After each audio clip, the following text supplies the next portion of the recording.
Today's video is how to do a suicide no-hander, and it's been a long time since I've done one, so I've got a special guest today to teach me how to do him. It's Chris Smith, top dirt jumper and freerider. Hey Donny, how you doing? I'm all right. Good to see you. I hear you're struggling with your no-handers. I am struggling, yeah. First thing we need to do is find a suitable jump, so let's head on. Let's do it. So Chris, we're at your local, this is Windhill Bike Park. We're at the step up. Why does this work for doing suicide no-handers? Basically, it's a real cool, safe jump. You've got a lot of setup time, so you're getting ready for the jump. Big high landing, lots of hang time. If you crash, it's pretty safe. You're not going to hurt yourself. So still looks pretty big, Chris. Is it not easier on a smaller jump? No, it's actually easier. Bigger the jump you've got a lot more setup time. As I say, the hang time's easier. You've got a lot more time to extend it, and it's actually safer than trying to rush through and commit on a smaller jump. Okay, so a big jump it is. Right, Chris, so how do we approach this jump? So you're coming in, just normal speed like you would do on a straight jump. Nice straight, just set up, just hit it a few times and you should be fine. So want to be comfortable on the jump before I try anything, I suppose? Yeah, just find that jump that you're mega comfortable on and yeah, send it. It's quite a big step up, so it looks like you're not going to land very fast anyway. So if I do crash, hopefully I'll be all right. Right, so I've got that jump nailed. Now what? Key to the suicide hander is actually seat height. You want to be getting that seat so it meets perfectly between your knees. If you don't pinch your seat, your bike's going to drop, and obviously that's going to be a big crash, so we don't want that. Right, so I need to take off, pinch my seat, so the bike is going to stay with me, yeah. And then it's a case of taking my hands off. Pretty much, yeah. Start small, just start releasing that grip, just literally taking those hands off, just bit by bit, working them further and further backwards, yeah. And then we'll go all the way to the full suicide. So yeah, seat height is the crucial part of the suicide no-hander.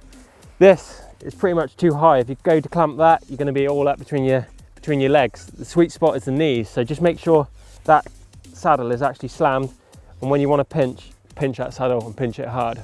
So Neil's getting comfortable on the step up, he's learning that sweet spot, he's getting that saddle pinched between his knees, just slightly releasing that grip, getting those hands ready to release to go to full suicide.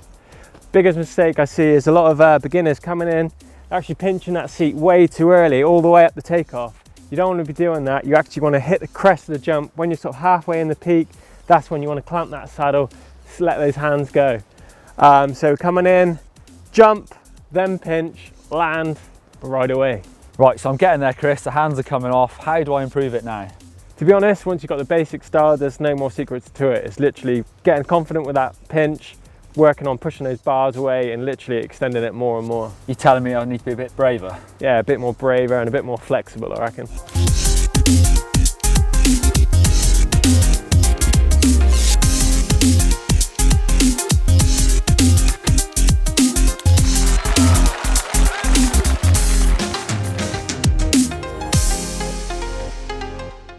Right, Chris, I'm enjoying this, but how do I make them look like that? Just getting comfortable with them, really, just working your way up, just extending those arms back as far as you can. It's the actual bounce of your arms going, it brings you back, and the snap to bring the front end of the bike in. Keep that bike nose down, flying through the air like a big crucifix, you know, for max style points. Nice. And what does this trick lead on to next?